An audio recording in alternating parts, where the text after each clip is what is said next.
की ओर जा रहा है। परमेश्वर की आत्मा हमें आज का आराधना में अगुवाई करने पाए। हालेलुया। सारे प्रभु के दास पास्टर सबको जय मसीह की। हालेलुया। आशा करता हूँ मेरी आवाज़ सबको आ रही होगी। Hallelujah hallelujah hallelujah. प्रभु का धन्यवाद हो। आइए हम कुछ गीतों के द्वारा परमेश्वर की आराधना करेंगे, उसकी स्तुति करेंगे। तेरे मार खाने से प्रभु मैंने शिफा पाई है। Hallelujah hallelujah. तेरे खून बहाने से मिली मुझको रिहाई है। आइए हम इस गीत के द्वारा परमेश्वर की आराधना और उसकी स्तुति करेंगे।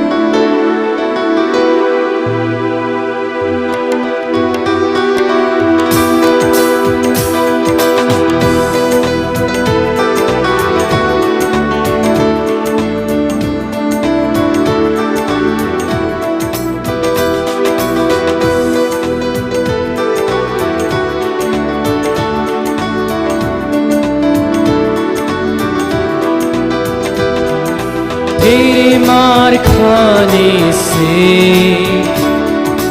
मैंने शिफा पाई है। तेरे खून बहाने से मिली मुझको रिहाई है। तेरे मार खाने से मैंने शिफा पाई है। तेरे खून बहाने से मिली मुझको रिहाई है। कोई चारा घर तुझसा नहीं, कोई रहबर तुझसा नहीं, कोई चारा घर तुझसा नहीं, कोई रहबर तुझसा नहीं। तूने अपनी जान देकर मेरी जिंदगी बचाई है।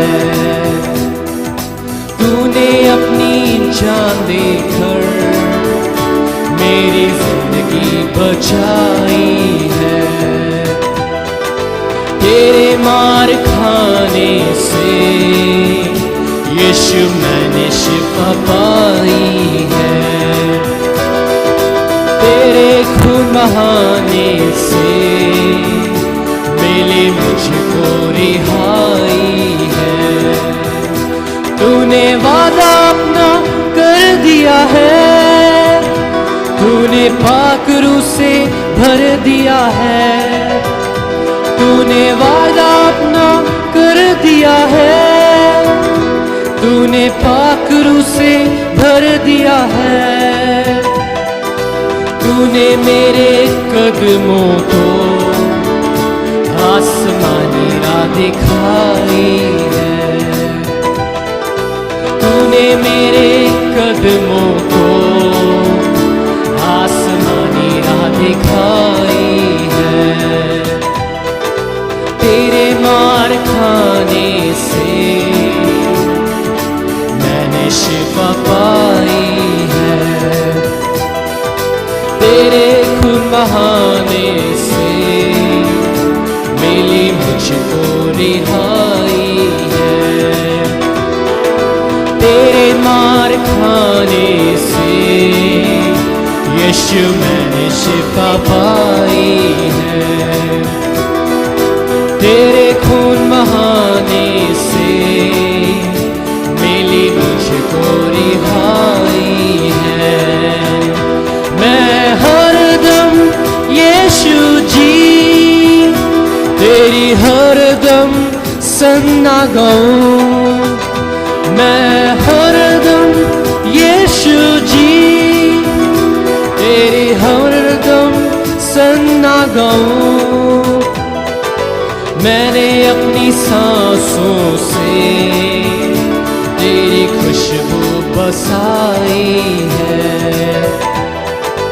मैंने अपनी सांसों से तेरी खुशबू बसाई है। तेरे मार खाने से मैंने शिफा पाई है। तेरे खून बहाने से रिहाई है। तेरे मार खाने से यीशु मैंने शिफा पाई है। तेरे खून बहाने से मिली मुझको रिहाई है। हालेलुया। घोर अंधेरे में दीप है तू मेरा, दर्द में सुकून तू मेरा, यीशु मेरा चरवाहा। रात में दिन में भी मुझको तू संभालता। आइए हम इस गीत के द्वारा परमेश्वर की स्तुति करेंगे।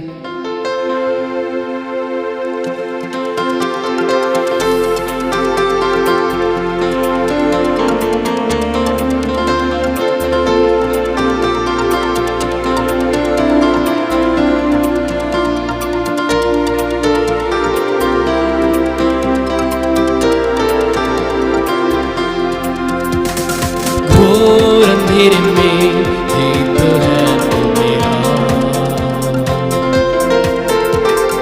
दर्द में है तो सुकून मेरा। यीशु मेरा चरवाहा, रात में दिन में भी मुझको तू संभालता। साथ है मेरे संग यीशुआ, रात में दिन में भी मुझको तू संभालता।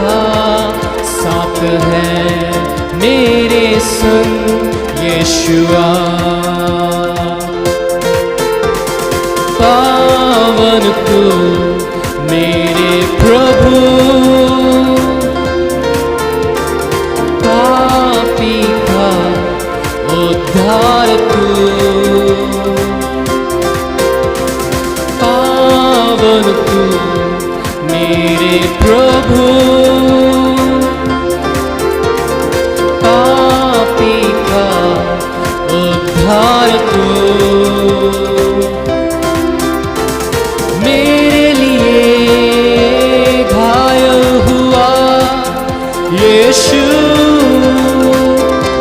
मेरा चरवाहा, रात में दिन में भी मुझको तू संभालता।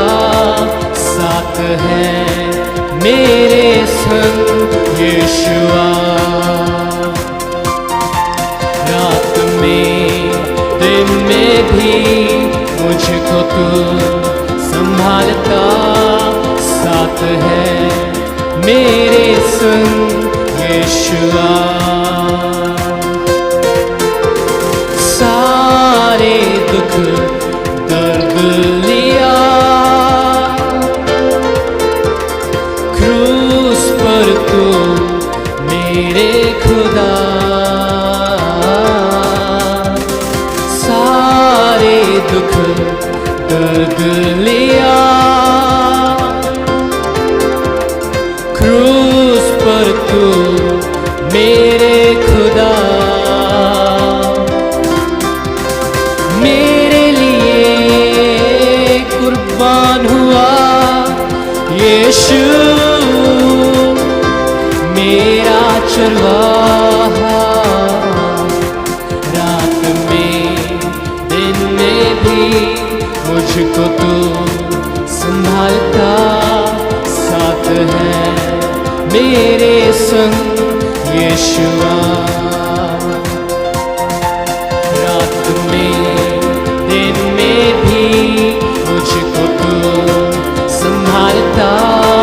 साथ है मेरे संग यीशुआ। सारे दुख दर्द लिया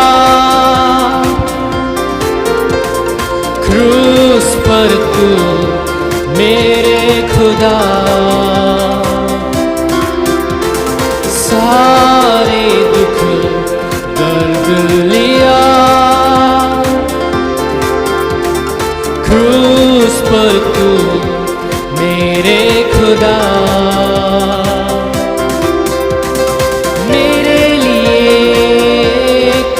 कुर्बान हुआ यीशु मेरा चुराहा। रात में दिन में भी मुझको तू संभालता, साथ है मेरे संग यीशुआ। रात में दिन में भी मुझको तू संभालता, साथ है मेरे संग Yeshua. Hallelujah. Over to you pastor uncle. के बाद मेरा पिता के टाइम में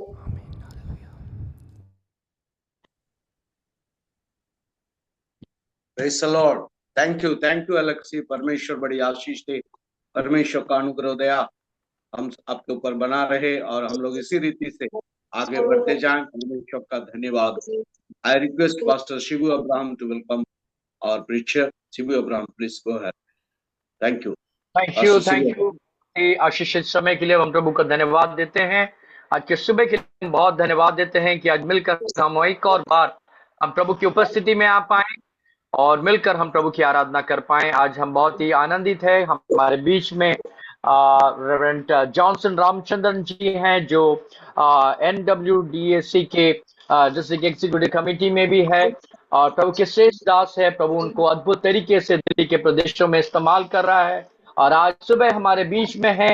आगे के समय में वो हमें प्रभु के वचन को बांटेंगे और आइए मिलकर हम तालियों के साथ हम उनको स्वागत करेंगे। इससे पहले मैं आग्रह करूंगा हमारे लिए हमारे सुपरिटेंडेंट रेवरेंड शाहजी वर्गीस जी ने एक संदेश भेजा है कि बिहार डिस्ट्रिक्ट काउंसिल का आज प्रार्थना, आज उनका कन्वेंशन भी है और उसके लिए विशेष प्रार्थना करना। कुछ थ्रेड उनके पास आए हैं ईमेल के द्वारा और इसलिए उन्होंने आग्रह किया है कि विशेष तौर से उस बिहार डिस्ट्रिक्ट काउंसिल के जो आज कन्वेंशन हो रहे हैं उनके लिए खास तौर से प्रार्थना करें और उसके बाद हम लोग आज प्रभु के वचन में जाएंगे। मैं आग्रह करूंगा हमारे बीच में रेवरेंड थॉमस फिलिप जी हैं तो उस विषय के लिए प्रार्थना करेंगे। उसके बाद प्रभु के दास वचन में आगे जाएंगे। Over to you Reverend Thomas Philip.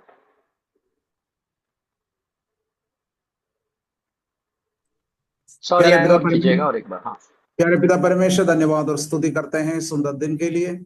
धन्यवाद करते पिता परमेश्वर, आपने एक नया दिन हमारे जीवन में जोड़ा है। खासतौर से हम लोग प्रार्थना करते हैं हमारे प्रभु जी नॉर्थर्न डिस्ट्रिक्ट काउंसिल के लिए धन्यवाद। प्रभु जी प्रेयर मूवमेंट, प्रार्थना मूवमेंट के लिए हम धन्यवाद करते हैं पिता परमेश्वर। खासतौर से प्रभु जी जो विषय परमेश्वर के दास ने बताया था, प्रभु जी हम लोग प्रभु जी जो बिहार डिस्ट्रिक्ट काउंसिल का प्रभु जी जो 2 दिन का प्रभु जी वहां पर कॉन्फ्रेंस हो रहे पिता परमेश्वर, वहां पर भी चुनाव भी होगा पिता परमेश्वर। हम लोग प्रार्थना करते हैं प्रभु, आप जिनको प्रभु जी पद में लाना चाहते हैं, पवित्र आत्मा आप उन व्यक्तियों को प्रभु जी वहां पर लेकर आइए पिता परमेश्वर। वहां का डिस्ट्रिक्ट कॉन्फ्रेंस सही रीति से चलने पाए, कोई भी प्रभु जी खतरा ना होने पाए। प्रभु जी वहां एक एक पासवानों को आपके हाथों में सौंप देते हैं हमारे प्रभु जी, और प्रभु जी शाहजी वर्गीस को भी हम आपके हाथों में सौंप देते हैं पिता परमेश्वर। हमने सुना है जैसे प्रभु जी, जैसे पास्टर साहब ने कहा था प्रभु जी, कुछ ऐसी बातें, ऐसी खबर आया है, बल्कि हम प्रार्थना करते हैं शैतान का हर एक प्रभु जी कार्य को, शैतान का हर एक प्लान को यीशु मसीह के नाम से हम लोग कैंसिल करते हैं। दुष्ट की कोई भी योजना प्रभु जी आपके कलीसिया के विरुद्ध में, सेवकाई के विरुद्ध में प्रबल न होने पाए। आप अपने लोगों को संभालिए, सुरक्षित रखिए पिता परमेश्वर। वहां का इलेक्शन प्रभु जी और जो कॉन्फ्रेंस सही रीति से चलने के लिए आप मदद करिए, सहायता करिए। खासतौर से हम लोग प्रार्थना करते हैं आपका बहुमूल्य दास पास्टर जॉनसन रामचंद्रन के लिए भी हम धन्यवाद करते हैं पिता परमेश्वर। आपने आपके हमारे प्रभु जी पास्टर जी को हमारे बीच में आप लेके आया है। आज सुबह पिता पवित्र आत्मा आप हमारे दिलों में बातचीत करिए प्रभु जी। हम लोग आपकी आवाज सुनना चाहते हैं, अपने दास के जरिया से आप हमें बात करिए पिता परमेश्वर, ताकि आज सुबह का प्रचार प्रभु जी सबके जीवन में प्रकाशित का कारण होने पाए। तेरे हाथों में हमारे बाकी समय को भी हम लोग अर्पण करते हैं। पवित्र आत्मा हमारी अगुवाई कर, मदद कर। सारी विषयों को हम आपके हाथों में अर्पण करते हुए, स्तुति महिमा आपको देते हुए उद्धार करता है यीशु मसीह के नाम से मांगते हैं, आमीन। आमीन आमीन। Thank you dear pastor, this is your time. आइए मिलकर हम तालियों के साथ प्रभु के दास को स्वागत करें। Over to you. Amen amen amen. Thank you pastor Shibu and पूरी टीम का मैं धन्यवाद करना चाहूँगा। कुछ विशेष गणमान्य हमारे सामने बैठे हैं। परमेश्वर के दास पास्टर अल्विन के लिए मैं धन्यवाद करता हूँ, पास्टर थॉमस फिलिप के लिए धन्यवाद करता हूँ। हमें बहन लिंडा हमारे बीच में हैं, परमेश्वर के दास नितिन पास्टर हमारे बीच में है। ये कुछ ऐसे नाम हैं जिन्हें मैं जानता हूँ, और वैसे जो एनडीसी है मेरे लिए पराया नहीं है, मेरा अपना है, क्योंकि मैं एनडीसी ही के एक कोने में रहता हूँ। शायद मैं एनडीसी में नहीं हूँ, NWDAG में हूँ, लेकिन एनडीसी के कोने में रहने का सौभाग्य मुझे मिला है। नोएडा में मैं हूँ, और आज सुबह इस प्रार्थना के घंटे में, प्रार्थना के समय में यहाँ पे आप सबों के सामने आने का जो सौभाग्य मिला है, मैं प्रभु का धन्यवाद करता हूँ। पास्टर राज भी हमारे बीच में है, थैंक यू। आप सब के लिए मैं प्रभु का धन्यवाद करता हूँ। और स्पेशल थैंक्स हमें एनडीसी टीम के लिए, एग्जीक्यूटिव कमेटी के लिए, Reverend Shah ji and team के लिए, कि इस प्रकार की एक मुहिम को बनाए रखने का जो प्रोत्साहन वो देते रहते हैं। और खासकर मुझे बहुत अच्छा लगा पास्टर अल्विन ने जो प्रार्थना के विषय मैंने हमारे बीच में रखे। मैं बताना चाहूँगा, चाहे हम आपके शब्द भूल जाएं, लेकिन वो तस्वीरें हम नहीं भूलेंगे, वो हमारे दिलों में छप गई हैं। इस प्रकार यदि हम प्रार्थना करें तो प्रभावशाली तरीके से प्रार्थना करने का सौभाग्य हम सबों को मिला। मैं पास्टर अल्विन का भी धन्यवाद करना चाहूँगा। एक अच्छी आराधना करने का परमेश्वर ने हमें मौका दिया, इसलिए मैं यीशु को धन्य कहना चाहूँगा। मेरी आवाज़ साफ होगी सब लोगों के लिए? यदि मेरी आवाज़ साफ है तो सब लोग थम्स अप दिखाइएगा। मैं विनती करूंगा सब लोगों से कि अपना थम्स अप दिखाइएगा। डिजिटल थम्स अप नहीं चाहिए, मुझे आपका ओरिजिनल थम्स अप चाहिए। Thank you. वीडियोस खुल रहे हैं, प्रभु का धन्यवाद। Amen, hallelujah. आप पर्दे के पीछे से भी बढ़िया और सुंदर पर्दे के बाहर लगते हैं, इसलिए मैं प्रभु का धन्यवाद करता हूँ। Praise the Lord. ये प्रार्थना का एक समय है, प्रार्थना की एक मुहिम है जो हमने शुरू की है, और हर दिन हम प्रार्थना के लिए इकट्ठे होते हैं। कई वचन हम सुनते रहते हैं, कई आराधना के समय में हम अपना समय बिताते रहते हैं। मैं इसीलिए थोड़ा समय प्रार्थना ही के बारे में, लेकिन एक विशेष तरीके से एक बेदारी से भरी हुई प्रार्थना के बारे में मैं एक दो बातें आप तक मैं पहुंचाना चाहूँगा। और मैंने आज का जो टेक्स्ट है, आज का जो विषय है, वो दूसरे राजाओं से लिया है। यदि आपके पास में बाइबल है तो आप जल्दी से निकाल सकते हैं। राजाओं की दूसरी पुस्तक है, उसके 7वें अध्याय में से मैं कुछ बातें आपको बताना चाहूँगा जो बहुत ही परिचित हैं। जो मेरा टेक्स्ट शुरू होता है 6वें अध्याय के 24 से लेकर 7वें अध्याय के 8 तक। हम वो जो पूरा टेक्स्ट है, लेकिन उस पूरे के पूरे को मुझे आप तक पहुंचाने का समय नहीं है, लेकिन केवल 2 से 3 बातें मैं आप तक आज सुबह पहुंचाना चाहूँगा। एक बहुत ही चिर परिचित परमेश्वर के वचन का भाग है, जहां पर किस प्रकार 4 कोढ़ियों के द्वारा एक ऐसी जगह पर बेदारी आ जाती है, एक ऐसी जगह पर खुशहाली आ जाती है जहां पर कुछ दिन पहले, या फिर मैं यूं कहूं ठीक 1 दिन पहले, जहां पर अकाल छाया हुआ था, जहां पर मौत हर दरवाजे पर खटखटा रही थी। लोगों को नहीं पता था कि अगले क्षण मेरे लिए क्या रखा है, लेकिन 4 कोढ़ियों की वजह से उनके मौत का क्षण, उनके साए का क्षण, उनकी जिंदगी की निराशा का क्षण आशा में बदल गया। कौन है ये 4 कोढ़ी? हम सबों को, हम में से किसी को भी नहीं पता, लेखक ने भी नहीं बताया। इन 4 कोढ़ियों के ही 1-2 स्वभाव को मैं आप सबों के सामने रखकर मैं मेरे वचनों को विराम देना चाहूंगा। और मैंने इस प्रकार कहा है, सामरिया में बेदारी। सामरिया में बेदारी किस प्रकार के? सामरिया में बेदारी जहां पर अकाल छाया पड़ा है, जहां पे हर व्यक्ति केवल निराशा के शब्द कह रहा है। और उसकी वजह कैसे है, क्यों हुई? हम सबों को पता है कि शोमरोन नामक जगह को, जिसे सामरिया भी कहा जाता है, इस सामरिया को राजा बेन हदद आकर घेर लेता है।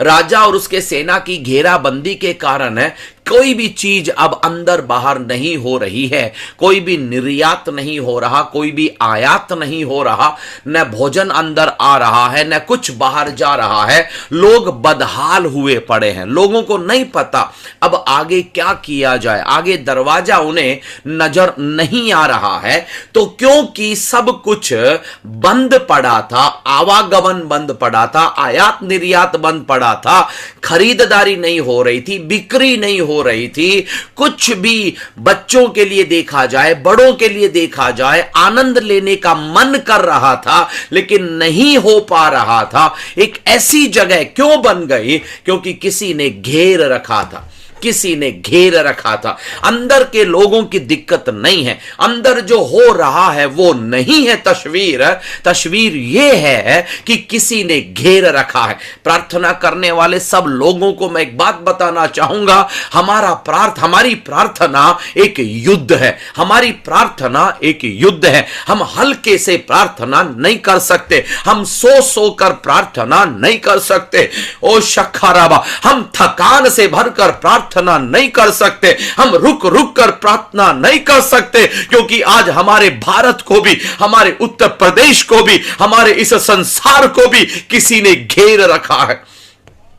तो हम आनंद मनाना चाहते हैं, हम आशान्वित जीना चाहते हैं, हम पाना चाहते हैं, लेकिन नहीं हो पा रहा। मैं प्रार्थना करना चाहता हूं, नहीं कर पा रहा। जन्मदिन मनाना चाहता हूं, नहीं बना पा रहा। किसी ने घेर रखा है, किसी ने घेर रखा है। लेकिन मैं आपको बताने के लिए ये नहीं आया कि घेरने वाला कितना ताकतवर है, मैं ये बताने आया हूं घेराव कितना भी ताकतवर क्यों ना हो, उसको भी भेदने वाला एक परमेश्वर है जो आपके और मेरे साथ रहता है।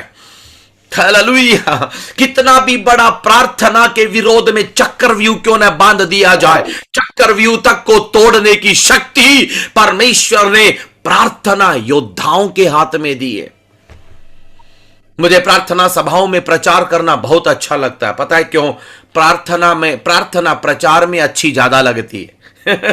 कई बार हमारी प्रार्थनाएं केवल प्रचार बन जाती है, लेकिन मैं प्रार्थना करता हूं हमारा प्रचार नहीं, हमारी प्रार्थना बनने पाए। कैसी प्रार्थना? हर घेराबंदी को भेदने वाली प्रार्थना, हर चक्रव्यूह को ध्वस्त करने वाली प्रार्थना। चाहे कितना भी ताकत दुश्मन क्यों ना दिखता हो, हमें पता है वो खोखला है, वो खोखला है। दाऊद और गोलियत के बारे में मैंने कई जगहों पर बताया है। जब दाऊद और गोलियत की लड़ाई के बारे में बताया जाता है, इस्राएल की सेना के सामने वो 40 दिन आकर ललकार रहा था। आने के बाद में 40 दिन केवल उसी का बखान। किसका बखान? सुबह गोलियत आया, दोपहर को गोलियत खड़ा रहा, शाम को गोलियत गया, गोलियत गोलियत गोलियत, 40 दिन गोलियत गोलियत गोलियत। और कुछ भी नहीं है लोगों के पास में, न सोचने का समय, डरने का ही समय है। सुबह खाते वक्त गोलियत, दोपहर को खाते वक्त गोलियत, घर में कुछ आनंद मनाते वक्त गोलियत, गोलियत छाया पड़ा है, गोलियत छाया पड़ा। इतना ही नहीं है, जिस अध्याय में गोलियत को दाऊद आकर हराता है, मारता है, गिराता है, उसी अध्याय के अंदर गोलियत के बारे में बड़ा बखान किया गया है। बहुत बड़ा बखान है, जाकर पढ़िएगा। उसमें लिखा हुआ कि उसकी ढाल कितनी बड़ी थी, उसकी तलवार कितनी बड़ी थी, वो खुद कितना बड़ा था। मैंने जब पढ़ा तो मैंने पवित्र आत्मा से पूछा, प्रभु आप क्या बताना चाहते हैं? ये बताना चाहते हैं कि दुश्मन बड़ा है? प्रभु ने मुझसे कहा, ना बेटा ना, मैं ये नहीं बताना चाहता कि दुश्मन बड़ा है, मैं ये बताना चाहता हूं कि दुश्मन जितना बड़ा है उससे भी बड़ा मेरा परमेश्वर है। दुश्मन जितना बड़ा है उससे भी बड़ा हमारा परमेश्वर है। समस्या बड़ी क्यों है? आगे आने वाली लहरें बड़ी क्यों हैं? आगे टूट रही नाव बड़ी क्यों है? हमारी जिंदगी की समस्याएं बड़ी क्यों है? क्योंकि ये साबित होने जा रहा है उन सब से बड़ा एक परमेश्वर है, उन सब से बड़ा एक परमेश्वर है। हालेलुया। हमको माप से ही पता चलता है, हमको आकार बताने से ही पता चलता है कि वास्तव में कौन कितना बड़ा है। यदि गोलियत के बारे में इतना सब नहीं बताया जाता तो हमें नहीं पता चलता कि दाऊद ने आसानी से नहीं मारा। जो परमेश्वर जिसके साथ वो युद्ध मिलकर लड़ा था, वो उस गोलियत के भी आकार से एक बड़ा परमेश्वर है। अब जब भी आप बाइबल को पढ़ो तो वहां पर इस प्रकार पढ़ना, वहां पे लिखा है उसकी ढाल इतनी बड़ी थी। कोने में लिख देना, मेरे परमेश्वर की ढाल इतनी बड़ी है। उसकी तलवार इतनी बड़ी थी, कोने में लिख देना, मेरी तलवार, मेरे परमेश्वर की तलवार इतनी बड़ी है। हे, प्रार्थना एक युद्ध है, प्रार्थना एक युद्ध है। हम समस्याओं को देखकर प्रार्थना नहीं करते, हम समस्याओं को हटाने वाले परमेश्वर को देखकर प्रार्थना करते हैं। हम कैंसर की गंभीरता पर प्रार्थना नहीं करते, कैंसर को दूर कर सकने वाले द मोस्ट पावरफुल सर्जन को देखकर, आमेन आमेन आमेन, डॉक्टर को देखकर हम प्रार्थना करते हैं, क्योंकि हमें पता है हमारा एक ऐसा डॉक्टर है जो बहु विशेषज्ञ है, बहु विशेषज्ञ है, सर्व विशेषज्ञ है, और ऐसा कुछ भी नहीं जो आपका और मेरा परमेश्वर कर न सके। अपनी जगह पर बैठकर उसका नाम लीजिएगा, अनम्यूट करने को नहीं कहूंगा, लेकिन ऊंची आवाज में कहिएगा, उस डॉक्टर का नाम कहिए। इसी समय आमीन हालेलुया, 1 मिनट के लिए उसका नाम लेना हम शुरू करेंगे, क्योंकि वो नाम सभी नामों से ऊंचा नाम है। कोई ऐसी समस्या नहीं जो उसके सामने झुक न सके, कोई ऐसी बीमारी नहीं जो उसके सामने से हट न सके, कोई ऐसी आमीन मुश्किलात नहीं जिसको वो हटा ना सके, और उसका नाम है यीशु मसीह। हालेलुया। प्रार्थना एक युद्ध है, प्रार्थना एक युद्ध है। क्यों युद्ध है? क्योंकि दुश्मन ने घेर रखा है, क्योंकि दुश्मन ने घेर रखा है। आज हमारी प्रार्थनाएं इतनी शार्प क्यों हो गई?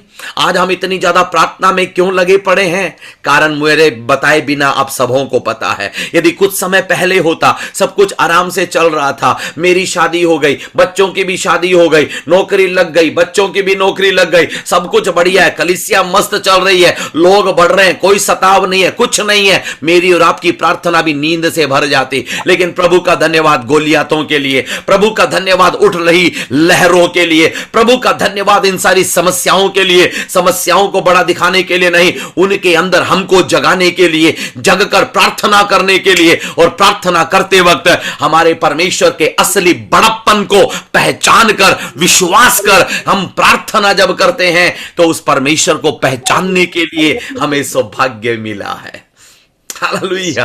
प्रार्थना एक युद्ध है, प्रार्थना एक युद्ध है। कभी भी रजाई में घुसकर प्रार्थना मत करिएगा, कभी भी आमीन आमीन हल्के लटके प्रार्थना मत करिएगा। ये एक युद्ध है। आपको दिखाई नहीं दे रहा कि आपके सामने कोई खड़ा है। कौन खड़ा है? सुनने वाला परमेश्वर खड़ा है, और सुनकर आपके उत्तरों को टालने वाला शैतान भी खड़ा है। हमेशा ये हमारे मन में रहना चाहिए। मेरी प्रार्थनाओं को टालने की कोशिश करने वाला एक फारस का सम्राट खड़ा है, एक शैतान खड़ा है जो मेरी प्रार्थना को प्रभावशाली नहीं बनने देना चाहता। मेरे अंदर नींद को डालकर, थकान को डालकर, आपसी मन मुटाव को डालकर, पति पत्नी के झगड़ों को डालकर, बच्चों के साथ में न कही ए कही कही सब बातों को कहलवाकर मेरी प्रार्थना रूपी युद्ध के हथियार को उसके पहनेपन को कम करने की कोशिश करने वाला शैतान जब आपके सामने, मेरे सामने खड़ा है, तो हम प्रार्थना किए बिना कैसे रह सकते हैं? किसी ने घेर रखा है, किसी ने घेर रखा है। घेरे जाने की वजह से अकाल आ गया, घेराबंदी की वजह से मायूसी आ गई। जो करना चाहते वो नहीं कर पा रहे, वो आनंद नहीं मिल पा रहा। कलीसियाएं बढ़ तो रही हैं, लेकिन खुल्लम खुल्ला हम उसका उत्सव नहीं बना पा रहे। और अखाशादीना जगह हमें प्रार्थना करनी है, हमें और प्रार्थना करनी है। मैं जूम के लिए प्रभु का धन्यवाद करता हूं। इतना बढ़िया मौका होता है जूम का। पता है क्यों? प्रार्थना में भी है, कमरे में भी है, प्रार्थना में भी है, रसोई में भी है। मैं प्रभु का धन्यवाद करता हूं। इसको उल्टा नहीं कह रहा, मैं नेगेटिव नहीं कह रहा हूं। पहले केवल रसोई में रोटी ही बनती थी, आज रोटी के साथ साथ प्रार्थना भी बन रही है। आमीन हालेलुया। हम जहां पर भी है प्रार्थना है, गाड़ी के साथ साथ प्रार्थना है, अब जहां बैठे हैं प्रार्थना है। इस जूम के लिए भी प्रभु का धन्यवाद। मैंने कई सारी जूम की मीटिंगों में यह कहा है, सबसे ज्यादा कर्जदार यदि जूम का मालिक है तो पेंतकोस्तल प्रार्थना करने वालों का होगा वो। मुझे पता नहीं कि वो स्वर्ग में जा पाएगा या नहीं जा पाएगा। मैं प्रार्थना करता हूं वो भी स्वर्ग में जाने पाए। जब हमारी मुलाकात होगी तो वो कहेगा thank you very much for using my zoom. मेरे जूम का इस्तेमाल करने के लिए धन्यवाद, क्योंकि इतनी बड़ी आमदनी आपने प्रार्थना शुरू करी, आपने इसका उपयोग शुरू किया, तब से होना शुरू हुआ है। हम घेरे पड़े हैं, हमारे चारों ओर कोई है जिसने घेर रखा है, लेकिन डरने की जरूरत नहीं है। हमें प्रार्थना करना शुरू करना है, प्रार्थना करना शुरू करना। इन कोडियों ने क्या किया, इन कोडियों ने क्या किया, और जैसे इनको पता चलता है, हमें पता है इस घेराबंदी की वजह से वहां पर मूल्य इतना ज्यादा बढ़ गया था, कीमतें इतनी ज्यादा बढ़ गई थी, आसमान छूने लगी कीमतें। जो गधे क्या हमें जिस गधे के सिर को कोई पूछता तक नहीं था, जिस कबूतर की बीट को कोई पूछता तक नहीं था, भाव बढ़ गए उसके, चांदी में सोने में बिकने लग गए वो। हालेलुया। अकाल की वजह से, अकाल की वजह से आज दुनिया में बहुत सारी अनावश्यक चीजें बढ़ रही हैं, अनावश्यक चीजों का भाव पड़ रहा है। याद रखिएगा ये गलत अकाल की वजह से है, ये गलत का अकाल की वजह से, एक कारण आए अकाल की वजह से है। हम अनावश्यक चीजों को कीमत बढ़ाने वाले नहीं, अनावश्यक चीजों की कीमत घटाने के लिए प्रार्थना में लगे हुए हैं। जिसकी जरूरत है उसकी कीमत बढ़ाएंगे, जिसकी जरूरत नहीं है उसकी कीमत को हम घटाएंगे। यीशु के नाम में हमारी कलीसियाओं में, हमारे जीवन में एक कारण आने वाली महंगी चीजें, एक कारण आने वाली कीमती लगने वाली चीजें, वो सब खत्म होने वाली हैं, और केवल वही मूल्य पाएगा, वही मूल्य पाएगा जो कलीसिया के लिए, परमेश्वर के लोगों के लिए आवश्यक होगा। आमेन। आज किसको भाव ज्यादा मिल रहा है, मेरे बताए बिना आपको पता है, खुद फिल इन द ब्लैंक कर लीजिएगा, रिक्त स्थान अपने आप भर लीजिएगा। किसको भाव मिल रहा है, किसको वाहवाही मिल रही है, किसके लिए तालियां बज रही हैं, किसके लिए कुर्सियां लग रही हैं, किसका मूल्य बढ़ रहा है। एक कारण है, हम प्रार्थना करेंगे, उस मूल्य को घटाना है, उस मूल्य को घटाना है, यीशु के नाम में उस मूल्य को घटाना है। हालेलुया। आमेन, आमेन। कोड़ियों के बारे में मैं थोड़ी एक और बात बताना चाहूंगा। ये कोड़ी शहर से बाहर है, छावनी से बाहर है, अपने घर से बाहर है, अपनी जगह से बाहर है। ये क्यों जगह से बाहर है? ये इसलिए जगह से बाहर है क्योंकि इनके अंदर कोड है, इनके अंदर कोड है। यहां पर देखिएगा, आप मेरे साथ में तस्वीर बनाइएगा। सामरिया की शहरपना, शोमरोन की शहरपना, और उसके अंदर बंद कुछ लोग जो वहां के पहले से ही मूलभूत निवासी है, मूल निवास प्रमाण पत्र पाए हुए लोग हैं अंदर रह रहे हैं। लेकिन कुछ कारणों की वजह से, क्या कारण था? एक कारण यहां पे लिखा हुआ है, कोड की वजह से, शहर के अंदर की सुविधा से, घर के अंदर की सुविधा से इन कोडियों को बाहर निकाल दिया गया। अपनी नहीं थी उनका कारण उनका अपना नहीं था, व्यक्तिगत कारण नहीं थे, व्यक्तिगत वजह नहीं थी। आमीन। अचानक एक दाग आता है, दाग बढ़ता रहता है, दाग बढ़ बढ़कर कोड बन गया। ये कोड उनका अपना नहीं था। इस कोड की वजह से, एक रोग की वजह से, किसी एक परेशानी की वजह से, प्रभु को पाने की वजह से, यीशु को अपनाने की वजह से, किसी भी एक वजह से घर की सुविधाओं से वंचित किए गए लोगों के प्रतीक हैं 4 कोड़ी। कुछ समय पहले एक भाई उससे मिलना नहीं चाहता था, एक बहन उससे मिलना नहीं चाहती थी, माता पिता उसे घर में रखना नहीं चाहते थे। कारण कुछ भी हो, इनका कारण कोड था, बाहर निकाल दिया।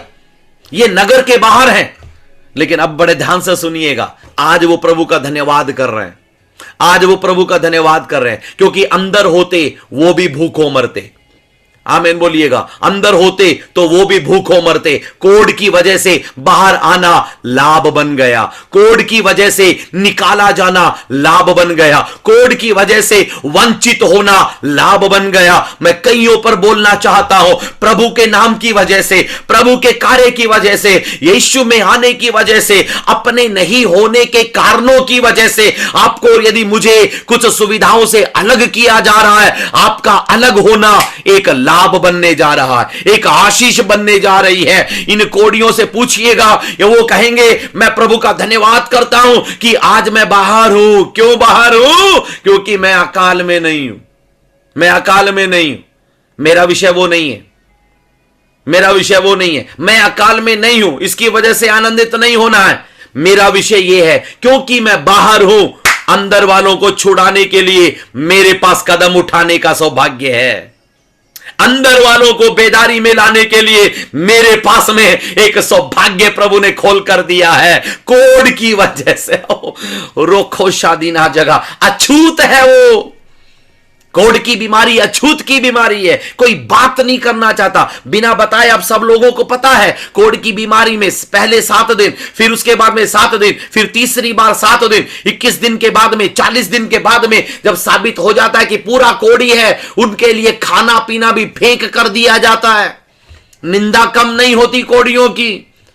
और यीशु मसीह के जमाने में कोड, यीशु मसीह के जमाने में नहीं है, हमारे भी जमानों में, हमें भी हमारे पुराने समय में याद है कोड उन्मूलन कार्यक्रम हमारे भारत में हुए हैं।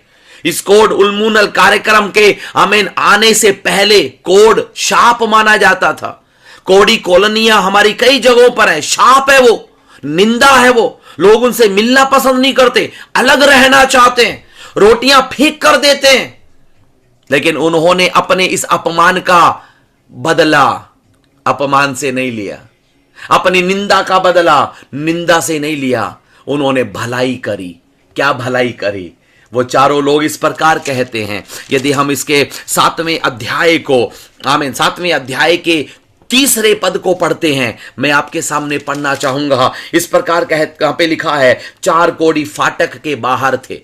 मैं इसी के आधार पर मैंने ये बातें बताई। पवित्र आत्मा ने क्यों जानबूझ के ऐसे लिखा फाटक के बाहर थे? क्योंकि फाटक के अंदर कुछ ऐसे लोग हैं कुछ नहीं कर पा रहे, हैं अंदर कुछ नहीं कर पा रहे, संख्या ज्यादा है, कुछ नहीं कर पा रहे। हाथ मिलाकर कहिएगा किसी के पास में, यदि आपके पास में बैठा हो, अंदर बैठने का फायदा नहीं है, कहीं ऐसी जगह पर बैठो जहां कुछ कर सके।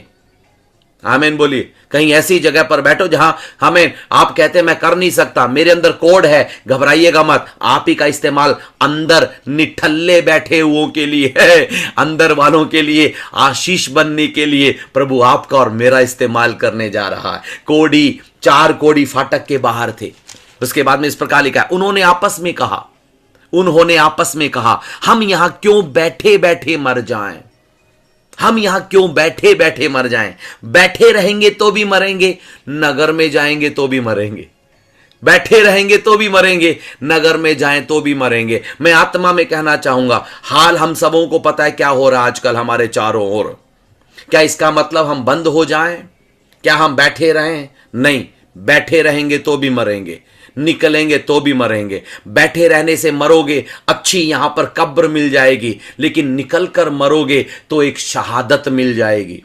यहां पर रहोगे तो कब्र मिल जाएगी, बाहर निकलोगे तो शहादत मिल जाएगी। आपको और मुझे निर्णय लेना है आज के माहौल में, आपको और मुझे बैठे रहना है या उठकर निकलकर बाहर आना है। हालेलुया। उन्होंने कहा कि हम नगर में जाएंगे, हम नगर में जाएंगे, वहां पर अकाल पड़ा है, वहां भी मर जाएंगे। इसलिए हम एक काम करते हैं, हम आराम की सेना के बीच में चलते हैं, आराम की सेना के बीच में चलते हैं। हमें ये 4 लोग मान लो 2 किलोमीटर दूर बैठे होंगे, सोमरोन से 2 किलोमीटर दूर बैठे होंगे। 2 किलोमीटर दूर बैठे बैठे कई सारी तस्वीरें इनके मन में से होकर जा रही है। क्या क्या तस्वीरें हैं इनके मन में? यह तस्वीर है, हम वहां पर जाएंगे, आराम की सेना मिलेगी, आराम के सिपाही होंगे, आराम के घोड़े होंगे, आराम के रथ होंगे, तैयार होंगे वो हमें पकड़ने के लिए और हमें मारने के लिए। 2 किलोमीटर दूर है वो, भावना यहां बैठकर बना रहे हैं। लेकिन प्रभु का वचन कहता है जब वो वहां पर पहुंचे, जो उन्होंने सोचा था ऐसा कुछ था ही नहीं, तस्वीर बिल्कुल अलग ही थी।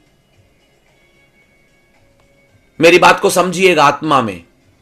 कई बार हमें डर इसलिए डर लगता है क्योंकि हम डर के पास में नहीं आना चाहते हैं। कई बार हमें डर इसलिए डर लगता है क्योंकि हम डर के पास में नहीं आना चाहते। जब डर के पास में आएंगे, जब खुद डर को हमसे डर लगने लगेगा, डर वहां पर होगा ही नहीं। जिस घोड़े की उन्होंने सोची, जिस सैनिक की उन्होंने सोची, जिस राजा की उन्होंने सोची कि वो पकड़ लेंगे, वो मार डालेंगे, जब वो छावनी में पहुंचे तो वो छावनी में है ही नहीं। 2 किलोमीटर दूर बैठे होंगे, मैं कई बार इस प्रकार कहता हूं, हम में से कुछ लोग ऐसे हैं, आपकी बात नहीं कर रहा हूं मैं, बाहर वालों की बात करता हूं हमेशा, अंदर वालों की कभी बात नहीं करता हूं मैं। हां, वो लोग ऐसे हैं, वो पता है क्या सोचते हैं, गली नंबर 5 में कैंसर आ गया, मैं गली नंबर 1 में हूं, रोना मैंने शुरू कर दिया। अभी गली नंबर 5 में ही पहुंचा है कैंसर और रोना मैंने शुरू कर दिया। अभी मार पिटाई वहीं पे शुरू हुई है, दर्द मेरे को यहां पर होने लग गया। आज हम सब लोग मिलकर प्रार्थना करने जा रहे हैं, ए कारण डर को यीशु दूर करने पाए, बेवजह डर को यीशु दूर करने पाए। आप और मैं डर से डर कर बैठने के लिए नहीं बुलाए गए हैं, आप और मैं डर का सामना करने के लिए बुलाए गए हैं। पता है क्यों? क्योंकि डर का जब हम सामना करेंगे वो चीज वहां पर होगी नहीं। क्यों नहीं हो गई? क्यों नहीं होगी? क्योंकि हमारे लिए कोई काम करता है। आप और मैं सोए पड़े हैं तो भी वो सोता नहीं है, आप और मैं बैठे हुए वो बैठा हुआ नहीं है। वो हमारे लिए दिन और रात बिछुआई करने वाला अपने स्वर्गदूतों को भेजकर, अपने लोगों को भेजकर हमारे लिए चमत्कार करने वाला सर्वशक्तिशाली है। सब कुछ को बनाने वाला, शून्यता में से बना सकने वाला परमेश्वर आपके और मेरे लिए काम कर रहा है। उसको नींद नहीं आती, वो थकता नहीं है, वो ऊंघता नहीं है। उसकी आंखें हैं, वो देखता भी है, हाथ है वो करता भी है, पैर है वो चलता भी है, उसका मन है वो करता भी है। वो देखता ही नहीं है, देखकर करने वाला भी परमेश्वर है। आपके और मेरे लिए वो बीच में कार्य कर रहा है, आपके और मेरे लिए बीच में कार्य कर रहा है। जब हम किसी दफ्तर में जाते हैं तो यदि दफ्तर के अंदर कोई चपरासी भी हमारा जानकार होता है, जाने से पहले फोन कर देते हैं, मैं आ रहा हूं थोड़ा संभाल लियो, मैं आ रहा हूं थोड़ा संभाल लियो। हमें तो बॉस और हमारे बीच में एक चपरासी है, हमें हमारा वाला चपरासी नहीं है, हमारा वाला शक्तिशाली परमेश्वर है। अपनी सारी समस्याओं के लिए बोल देना, प्रभु मैं निकल रहा हूं संभाल लियो, चर्च में जा रहा हूं संभाल लियो। मैं कंफर्म करके बोलता हूं, जाएंगे तो वहां पर युद्ध, वहां पर सेना, वहां पर सामेन राजा, वहां पर छावनी का डर हमारे सामने नहीं रहेगा। खड़े हो जाएं, उठ खड़े हो जाएं, निडर बने, डर कर बैठे न रहें। बैठे रहेंगे तो भी मरेंगे, नगर में जाएंगे तो भी मरेंगे, तो क्यों ना हम दुश्मन के बीच में निकल पड़े, दुश्मन के बीच में निकल पड़े। वो दुश्मन के बीच में पहुंचते हैं और उन्होंने पहुंचकर क्या देखा कि वहां कोई नहीं है। 5वां पद, वहां कोई नहीं है। पास वाले को हाथ मिलाकर बोलिएगा, यहां वो नहीं है, यहां वो नहीं है। कौन? जो तुम्हें डरा रहा था, जो तुम्हें निराश कर रहा था, जो तुम्हारे लिए एक भयानक वस्तु बन गया था, जो तुम्हें रोक रहा था, जो तुम्हें हताश कर रहा था, जो तुम्हारी मजाक उड़ा रहा था, जो तुम्हारा उपहास कर रहा था, वो वहां नहीं है, वो वहां नहीं है। वो कब दूर गया? वो कब दूर गया? सुनिए, आप बाद में उठे थे, आप बाद में उठे थे, उठने से पहले आप सोए पड़े थे, उठने से पहले आप सोए पड़े थे। और उसी सोए पड़े हुए समय में, उसी रात के समय में स्वर्गदूतों को भेजकर परमेश्वर ने आराम की छावनी के अंदर एक कोलाहल शुरू किया, एक शोर शुरू किया, एक कोलाहल शुरू किया। विश्वास करिएगा, एनडीसी प्रार्थना करने वालों विश्वास करिएगा, हमारे और आपके लिए प्रभु ने कोलाहल शुरू कर दिया है, कोलाहल शुरू कर दिया है। किसी राजाओं के घरों में, किसी बड़ों के घरों में, किसी लोगों के घरों में कोलाहल शुरू हो चुका है। आपको और मुझे लगता है कि वो हमारे विरोध में कर रहे हैं। नहीं नहीं नहीं नहीं नहीं, विरोध में करने से पहले प्रभु उनके लिए भी कुछ ऐसा कर रहा है, उनको खुद नहीं पता करूं या नहीं करूं, फंसे पड़े हैं वो, असमंजस में है वो। परमेश्वर ने उन्हें दुविधा में डाल दिया है। कोलाहल उनके घर में ऑलरेडी शुरू हो चुका है। उठने से पहले जब मैं सोया पड़ा था, मुझे इसके बारे में पता नहीं था, उसी समय आमीन वो कोलाहल शुरू हो जाता है। इस कोलाहल को सुनकर परमेश्वर का वचन कहता है कि वे आमीन उन्होंने अपने डेरे, घोड़े, गधे, छावनी जैसी वो थी वैसी की वैसी छोड़कर भाग लिए। आमीन, भाग लिए, अपने पैर सिर पर रखकर भाग लिए। उनको कुछ नहीं चाहिए था, उनको घोड़े नहीं चाहिए, इस्राएली नहीं चाहिए, आमीन, शोमरोन नहीं चाहिए, कुछ नहीं चाहिए, उनको अपनी जान बचानी थी। आमीन करके प्रार्थना करो ना। हमारे भारत में भी प्रभु हम सब के लिए ऐसा ही करने जा रहा है। लोगों को कुछ नहीं चाहिए, लोग बोलेंगे नहीं छुएंगे कलीसिया को, ना ना ना ना ना ना, बस हमारी जान बख्श दो। रोको शादी ना जगह आप पर मैं नहीं करने जा रहे। स्वर्ग उतरेगा, स्वर्ग उतरेगा, स्वर्ग अपने स्वर्गदूतों को भेजेगा, वो कोलाहल मचाएगा, वो कोलाहल मचाएगा। जब आप और मैं कोलाहल मचाते हैं तो मच्छर भी नहीं भागता है। पास वाले को बोलिएगा, जब आप और मैं शोर मचाते हैं तो मच्छर भी नहीं भागता है, लेकिन जब परमेश्वर शोर मचाता है, जब परमेश्वर ध्वनि भेजता है, जब परमेश्वर कोलाहल करता है, मच्छर छोड़ो, वहां की एक भी चीज वहां नहीं रह पाएगी। उनको वो जगह छोड़नी पड़ती है, उनको वो जगह छोड़नी पड़ती है। वे सांझ को ही उठ गए और भाग गए। 7वां वचन मुझे बहुत अच्छा लगता है, मुझे वचन की गहराई में जाना बहुत अच्छा लगता है। सांझ को ही वो उठ गए और भाग गए। नॉर्मली सांझ को हम लेटकर सोते हैं, नॉर्मली सांझ को हम लेटकर सोते हैं। ये सोने का समय होता है, विश्राम का समय होता है। यही विश्राम का समय परमेश्वर ने उनके लिए भागने का समय बना दिया। दौड़ रहे हैं, भाग रहे हैं, जान बचाने के लिए। विश्राम नहीं देगा प्रभु उन्हें। आप और मैं विश्राम करेंगे तो वो विश्राम करेगा, आप और मैं विश्राम नहीं करेंगे तो परमेश्वर उनको भी विश्राम नहीं देगा। और शाखा दिन आ जगह। क्या जरूरत है हमें इस प्रकार आकर प्रार्थना करने की? जरूरत है। हम आराम नहीं कर सकते, हमें प्रार्थना करनी है, क्योंकि कईयों को भगाना अभी भी बाकी है, घेराबंदी को तोड़ना अभी भी बाकी है। सांझ को जब उनके सोने का टाइम आया, परमेश्वर ने उन्हें भगाना शुरू कर दिया, उन्हें भगाना शुरू कर दिया। ये सब किसकी वजह से हुआ? उनके बारे में भी 2 बातें बताकर मैं मेरे संदेश को समाप्त करना चाहूंगा। 4 कोड़ियों की वजह से। पहली बात मैंने उनके बारे में बताई, उन्होंने अपने अपमान का बदला नहीं लिया, उन्होंने अपने अपमान का बदला नहीं लिया। अजीजों, मैं आप सबों से, एनडीसी के प्रार्थना करने वाले लोग हैं, मैं आप सबसे प्रार्थना करना चाहूंगा। आज माहौल बदल रहा है, इसमें कोई शक नहीं है। हमें प्रार्थना करनी है। हमारा बदला किसी भी मनुष्य से नहीं है, हमारा बदला मनुष्य से नहीं है। थोड़ी देर पहले हमने एक प्रार्थना का विषय हमने प्रभु के सामने रखा। बिहार में कॉन्फ्रेंस होने जा रहा है, धमकी मिली है उन्हें। किसने धमकी दी है? मनुष्य ने। हम प्रार्थना करें। हम आपस में बदला लेने के लिए नहीं बनाए गए हैं। ये कुर्सी बदला लेने की जगह नहीं है, मेरा पद बदला लेने की जगह नहीं है। मेरे अंदर क्या है? मेरे अंदर पता है क्या है? मैं सांस यदि एक बार खींच लूं, बाहर निकालनी है तो ऊपर से अनुमति देगा, नहीं तो लटक जाऊंगा बीच में। काहे का गुरूर मेरे अंदर, काहे का घमंड मेरे अंदर। ओ जीसस, मैं प्रभु का धन्यवाद करता हूं असेंबलीज ऑफ गॉड के लिए। 2 साल के लिए देते हैं सबको, और इस 2 साल में भी इतना गुरूर मैं आगे नहीं कहना चाहूंगा। आपस में बदला लेने के लिए नहीं है हम एक दूसरे के लिए प्रेम करने के लिए बने हैं, हम एक दूसरे की सपोर्ट देने के लिए बने हैं। हम नमूना बनेंगे, हम नमूना बनेंगे उनके लिए। यदि बदला लेना होता तो कोड़ियों को सबसे अच्छा समय था। पता वो क्या कैसे बदला लेते? मैं बताता हूं। सारा का सारा खाना पहले खुद खाते, पैकेट बनाते, और सामरिया के किसी ऊंची जगह पर जाकर लोगों को चिढ़ाकर खाना खाते। तुम मरो अकाल में, हम खाना खा रहे हैं। किया उन्होंने? नहीं किया। उन्होंने अपना अपमान का बदला नहीं लिया, घर से निकाले जाने का बदला नहीं लिया, भोजन नहीं देने का बदला नहीं लिया।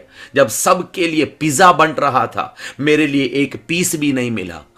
उस नहीं पीस भी नहीं मिलने की वजह से उन्होंने पिज्जा का बदला नहीं लिया, बदला नहीं लिया, बदला नहीं लिया। जब उसने बदला नहीं लिया, जब उन्होंने बदला नहीं दिया, परमेश्वर ने अपना बदला उन्हें लौटा दिया। उन्होंने भी खाया, नगर को भी बचाया। उन्होंने भी खाया, नगर ने भी बचाया। आप और मैं जो प्रार्थना कर रहे हैं, आप में जो आशीष पा रहे हैं, हमारा नगर बचने जा रहा है, हमारा असेंबलीज ऑफ गॉड बचेगा, हमारी मिनिस्ट्रियां बचेंगी, हमारा भारत बचेगा, हमारे डिस्ट्रिक्ट्स बचेंगे। रिखा शादी ना जगह। हम अपमान का बदला लेने वाले लोग नहीं हैं। दूसरी बात, इन्होंने क्या की? वो बैठे नहीं रहे, वो बैठे नहीं रहे, वो उठ खड़े हुए, वो उठ खड़े हुए। आराम कर सकते थे, बैठकर वहीं बैठकर अपनी जिंदगी वहीं काटकर मर सकते थे, लेकिन वो मरे नहीं, बैठे नहीं रहे, वो उठ खड़े हुए, वो उठ खड़े हुए। तीसरा, जब वो उठे तो जो डर उन्हें डर लगता था, डर नहीं रहा।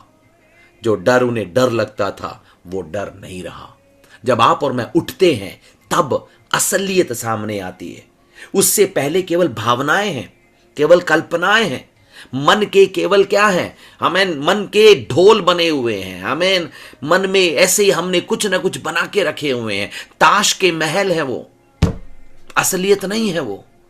लेकिन जब हम उठते हैं तो डर डर नहीं रहता है। चौथी बात बताकर मैं समाप्त करना चाहूंगा। यहां पे प्रभु का वचन कहता है, वे एक डेरे में आए, घुसकर खाया पिया, चांदी सोना वस्त्र सब ले जाकर छुपा दिया। और 9वें पद में इस प्रकार लिखा है, उन्होंने आपस में कहा, हम जो कर रहे हैं वो अच्छा नहीं है, हम जो कर रहे हैं वो अच्छा नहीं है। आपको और मुझे परमेश्वर उत्तर देगा। कितने लोग विश्वास करते हैं आपको और मुझे परमेश्वर उत्तर देगा, लेकिन जब उत्तर मिलेगा छिपा कर मत रखना। जब आशीष मिलेगी छिपा कर मत रखना।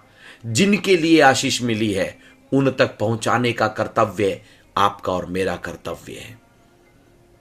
हम जिनके लिए प्रार्थना कर रहे हैं वो हैं असली लाभ पाने वाले प्रार्थी। उन तक पहुंचाने का कर्तव्य परमेश्वर ने आपको और मुझे दिया। इस बात में कोई शक नहीं, प्रभु हमें आशीष देगा, प्रभु हमें आशीष देगा।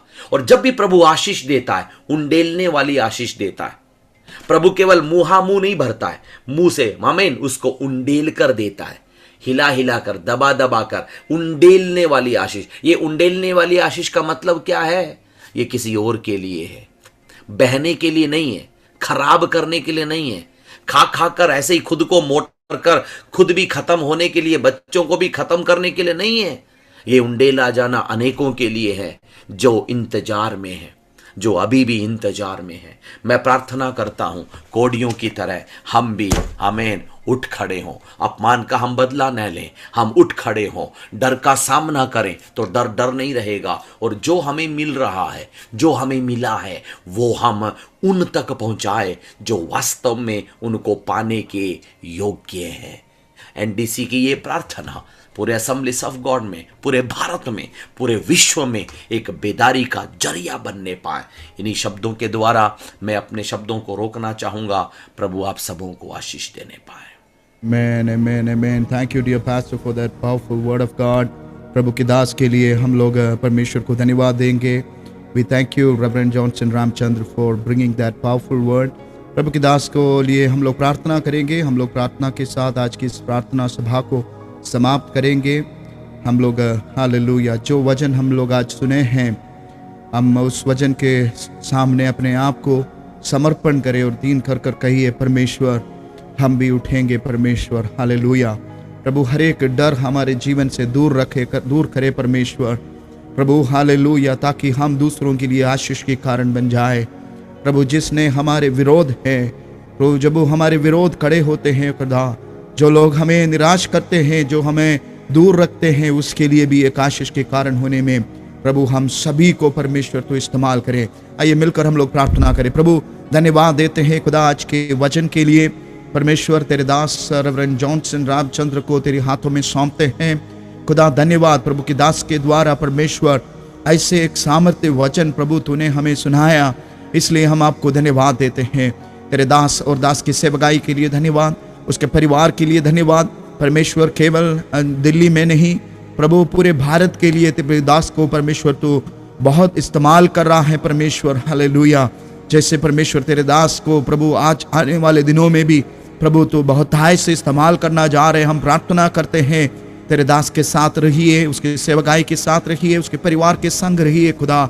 और परमेश्वर हम प्रार्थना करते हैं आज के वचन की ओर हम अपने आप को दीन करते हैं खुदा। हालेलुया प्रभु जी, निराशा में बैठकर प्रभु जी हालेलुया हम भी उदास हो जाएंगे खुदा, लेकिन डर के सामने जाने का हिम्मत हमें दे प्रभु। हालेलुया उठकर प्रभु आगे बढ़ने हमें दे परमेश्वर, ताकि परमेश्वर हालेलुया जिस समूह ने हमें विरोध कर रहा है उसके लिए एक बहुत बड़े आशीष के कारण होने में हमें सहायता कर परमेश्वर।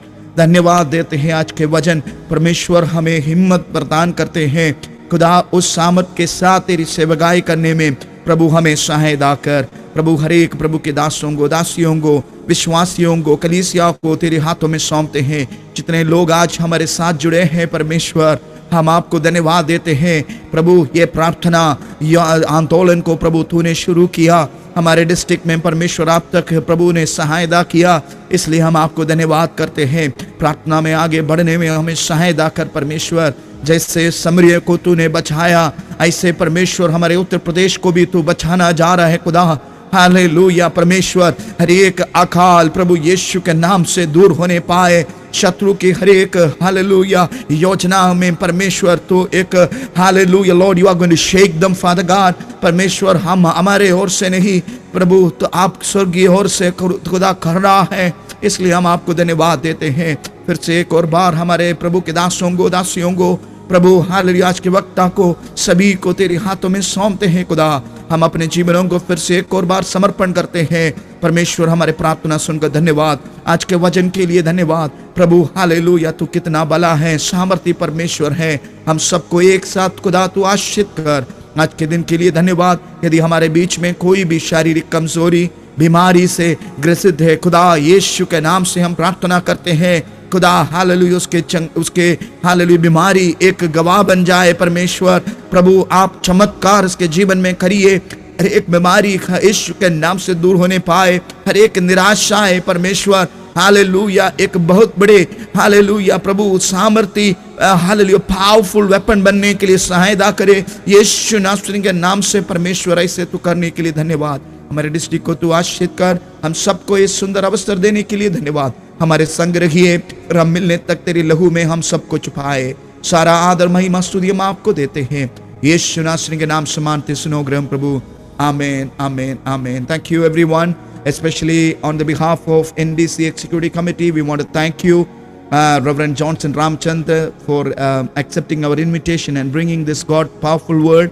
प्रभु के दास को हृदय की गहराई से हम धन्यवाद देते। सबको प्रभु आशीष दे। जय मसीह की। God bless you all. Amen. We will meet in the next Tuesday. हमारे जो 24 आवर्स जो 12 आवर्स प्रेयर चल रहा है उसमें कृपया आप शामिल हो जाइए। हम लोग हर एक डिस्ट्रिक्ट के लिए, राज्यों के लिए प्रार्थना कर रहा है, उसमें भी आप लोग शामिल हो जाए और परमेश्वर आप सबको आशीष दे। God bless you all. प्रभु सबको आशीष दे।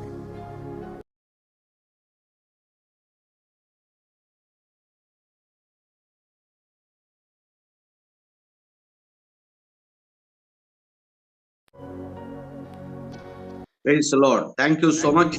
परमेश्वर बड़ी आशीष दे। Thank you pastor Alvin Joy.